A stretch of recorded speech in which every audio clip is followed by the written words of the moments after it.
बिस्मिल्लाहिर्रहमानिर्रहीम। अस्सलाम वालेकुम। आज 16 मई बरोज़ सोमवार हम बात करेंगे 3 अहम इशूज़ के हवाले से। आज सवाबी में इमरान खान का जो जलसा था, मैं समझता हूँ कि सवाबी की तारीख़ का सबसे बड़ा जलसा था। चंद दिन पहले मरीम नवाज़ की तरफ से भी सवाबी में एक जलसा किया गया था और बुरी तरह नाकाम हुई थी मरीम नवाज़। लेकिन आज इमरान खान का जलसा देख कर ये हकीकत है कि मरीम नवाज़ भी हवास खो बैठी होंगी और इमरान खान के मुखालफिन भी हवास को बैठे होंगे और उन पर सख्ता ज़रूर तारी हुआ होगा। दूसरी तरफ मरीम नवाज़ का जो जलसा था रात को, और उस जलसे में जो नई वीडियोज़ सामने आई हैं जिन्होंने वाकई तहलका मचाया है, वो वीडियोज़ हैं कि जिसमें मरीम नवाज़ का जलसा जो पीछे से खाली था ही था, लोग कुर्सियां उठाकर भी भाग गया। और उसकी जो एक अहम जो हमारे मीडिया के दोस्तों ने रिपोर्ट जारी की है वो मैं आपके साथ शेयर करूंगा। और साथ हम बात करेंगे तहमीना दौलताना जो कि बेगम है शहबाज शरीफ की और ख़ातून अव्वल भी आप जिनको कह सकते हैं, उनकी तरफ से जो नवाज़ शरीफ की तारीख़ी इज़्ज़त अफजाई करवाई गई है। नारे कुछ मारे गए हैं और जवाब आगे आता था चोर चोर का, उसके ऊपर भी हम बात करेंगे। और शहबाज गिल के ख़िलाफ़, शहबाज गिल पर जो कातलाना हमला किया गया था और जानबूझकर पीछे से गाड़ी की टक्कर मारी गई थी, उस मुलज़िम को आज रिहा कर दिया है हाफिज़ाबाद की अदालत ने। और ये शहबाज गिल कार हादसा केस में अदालत ने इलाका मजिस्ट्रेट ने मुलज़िम की रिहाई का हुक्म दिया है। इलाका मजिस्ट्रेट अतीकुर रहमान साहब की अदालत में समाअत हुई। मुलज़िम वजाहत की जानिब से सफ़वान अब्बास एडवोकेट और मलिक वकास एडवोकेट पेश हुए। अब आप ख़ुद अंदाज़ा लगाएं वो कितना ताकतवर होगा जिसने एक मजिस्ट्रेट के सामने एक से ज़ायद वकला को हायर किया। और जो शहबाज गिल और उनके 2 साथी ज़ख्मी हुए थे और कार को टक्कर मारने वाले मुलज़म वजाहत अली को मुरीदके से गिरफ़्तार किया गया था। और वकील ने अदालत में मौक़िफ़ अपनाया कि वाक़या हादसा है, बेगुनाह शख्स को मुकदमे में नामज़द किया गया है। और अगर ये रैश ड्राइविंग में भी आता है तो उसके बावजूद भी जब गाड़ी पीछे से टक्कर मारती है तो उसके जो हमारे कॉन्सिक्वेंसेस हैं हमारे लॉ में वो बड़े डिफरेंट हैं। लेकिन एक हफ़्ते के अंदर ज़मानत मंजूर हो जाना, और जब एक सियासी शख्सियत पर हमला हो और वो सियासी शख्सियत ये बात भी जोड़ने में साबित वो ये बात कर दे कि उस पर ये बाकायदा हमला किया गया है, तो उसके बाद एक हफ़्ते में मजिस्ट्रेट का ज़मानत देना ये भी एक वाकई हमारे अदालती निज़ाम पर एक लम्हा फ़िक्रिया है। लेकिन क्या कहा जा सकता है, दूसरी तरफ इमरान खान की जानिब से आज सवाबी जलसे में तारीख़ साज एक जलसा था और उसमें दोबारा डीज़ल और स्टोरेज की सियासत का जनाजा इकट्ठा निकलेगा, ये कहना था इमरान खान का। इमरान खान ने कहा कि हम इन चोरों ग़ुलामों को कभी तस्लीम नहीं करेंगे, सिर्फ इलेक्शन चाहते हैं, हम चाहते हैं कि अवाम फ़ैसला करें मुल्क की क़यादत कौन करेगा। मेरे ख़िलाफ़ ये सब इकट्ठे हो गए हैं, डीज़ल और स्टोरेज, इन सब की सियासत का जनाजा इकट्ठा निकलेगा। इमरान खान ने सवाबी में अजीम शान जलसे हम से खिताब करते हुए कहा कि इस वक्त 60% काबीना तो ज़मानत पर बैठी है, हम प्राइम मिनिस्टर नहीं, ये क्राइम मिनिस्टर इस वक्त खुद ज़मानत पर हैं। इनके बेटे FIA के 40 अरब रुपए के केसेस में मुलव्वस हैं।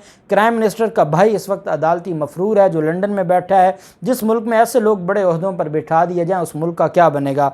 चेयरमैन पाकिस्तान तहरीक इंसाफ ने कहा कि हम इम्पोर्टेड हुकूमत को नहीं मानते, डीज़ल इस्लाम का ठेकेदार बनता था, हम समझते थे कि अच्छी मिनिस्ट्री लेकर इस्लाम की बातें बताएगा, लेकिन डीज़ल ने वो मिनिस्ट्री ली जिसमें पैसा बनाया जाता है। सवाबी के अवाम ने मेरे साथ ऊंच नीच में वक्त गुजारा, खिराज तहसीन पेश करता हूँ। पूरे KP में सिर्फ 1 लोटा निकला, इसका मतलब है KP में वफ़ादारी भी ज़्यादा है, ईमान और अखलाकियात भी ज़्यादा है। जबकि फ़ैसलाबाद में जिस तरह लोग निकले, ज़िंदगी में कभी ऐसा जोश मैंने नहीं देखा। और फ़ैसलाबाद से सिर्फ एक शिकवा किया कि सबसे ज़्यादा लोटे वहाँ से निकले। फ़ैसलाबाद की अवाम ने वादा किया है कि एक भी लोटा वहाँ से अब नहीं जीतेगा। सारे पाकिस्तान को पता चल गया है कि लोटे कौन हैं, लेकिन नहीं पता चला तो इलेक्शन कमीशन को अब तक नहीं पता चला।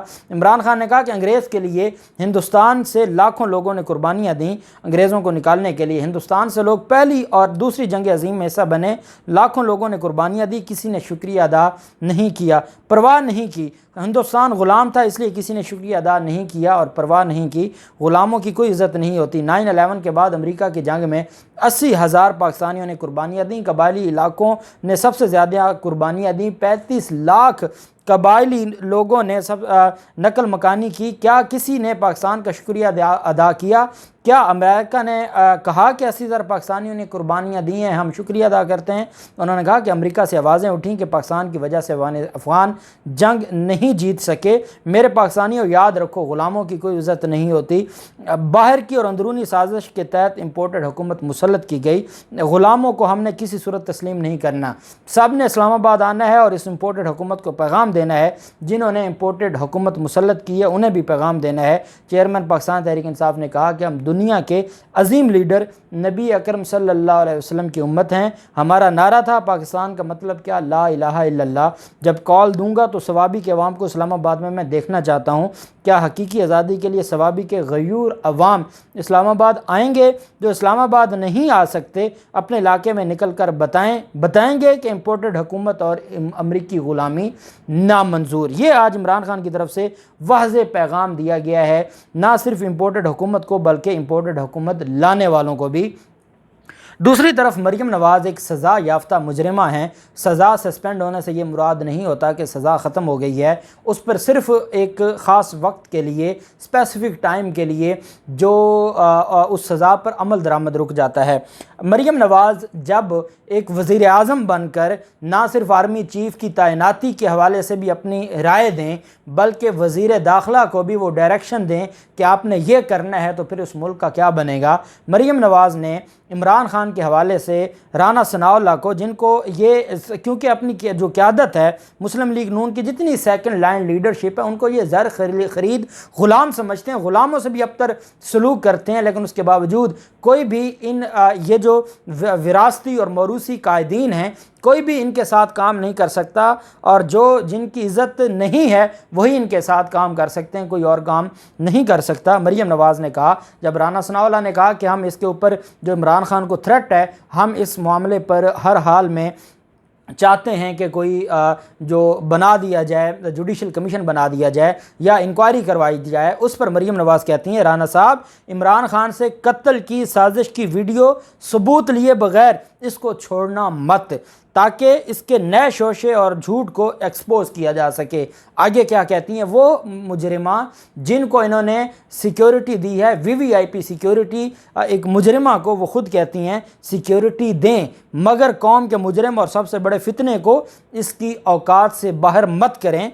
4 साल में अवाम के पैसे पर प्रोटोकॉल किया, जो लत इसको लग गई है वो वही मांग रहा है, इस वजह से इसको ये ना दी जाए। ये मरीम नवाज़ डायरेक्शन दे रही हैं, और डायरेक्शन हमेशा ग़ुलामों को दी जाती है, और ये अपने आप को शाही ख़ानदान है। और शाही ख़ानदान का, जैसे हम सऊदी अरब में और बाकी अरब अमारात में देखते हैं कि शाही ख़ानदान का बच्चा भी उतने ही उसके इख्तियारात होते हैं जो उस बादशाह के होते हैं, तो वही हालात हैं यहाँ पर भी। दूसरी तरफ मरीम नवाज़ का जो गुजरात में कल रात को जलसा हुआ है, बुरी तरह ये लोग पिटे हैं, और जो इन्होंने कुर्सियों का अंबार लगाया हुआ था और लाइटिंग करके जब इन्होंने ड्रोन कैमरे के ज़रिए वो तस्वीर ली तो पीछे तो कुर्सियां पड़ी थीं।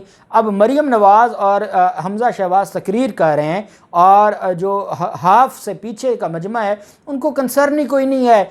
कोई वहाँ पर आपको उन लोगों के अंदर उम्मीद नहीं नज़र आ रही, कोई उन लोगों के अंदर आपको जज्बा नहीं नज़र आ रहा। वो लोग बिल्कुल ऐसे लग रहा है खामोश वहाँ पर बैठे हैं, जिनको ज़बरदस्ती देहातों से उनके वडेरों ने और जिनके वो मुजारे हैं वो लेकर आ गए हैं, या वो पैसे और दिहाड़ी लेकर आए हैं और उनको कोई कंसर्न नहीं है। और फिर आपने वो वीडियोस जो आज वायरल हुई हैं जिसमें लोग जलसा, मरीम नवाज़ तकरीर कर रही हैं और लोग 2-2 कुर्सियाँ उठा के घर लेकर जा रहे हैं, जो उन लोगों ने इनसे यही अखलाकियात सीखी हैं। उनको पता है कि जो तकरीर कर रहे हैं उन्होंने हमारे मुल्क को लूट लिया है, उन्होंने हमारे मुल्क को तबाह बर्बाद कर दिया है, हमें यही 2 कुर्सियाँ ही बचनी हैं जो हम इस जलसे में आए थे जो घर ले जाएं। और आपने वो उर्दू पॉइंट पर भी और बाकी वो वीडियोस भी देखी होंगी जिसमें लोग कुर्सियां उठा कर जा रहे हैं। और आप तहमीना दुल्ताना, जिनको अगर बेगम शहबाज शरीफ कहा जाए या खातून अव्वल कहा जाए या खातून सानी कहा जाए, क्योंकि अब ये नहीं पता कि खातून अव्वल तहमीना दुल्ताना है या नुसरत शहबाज हैं।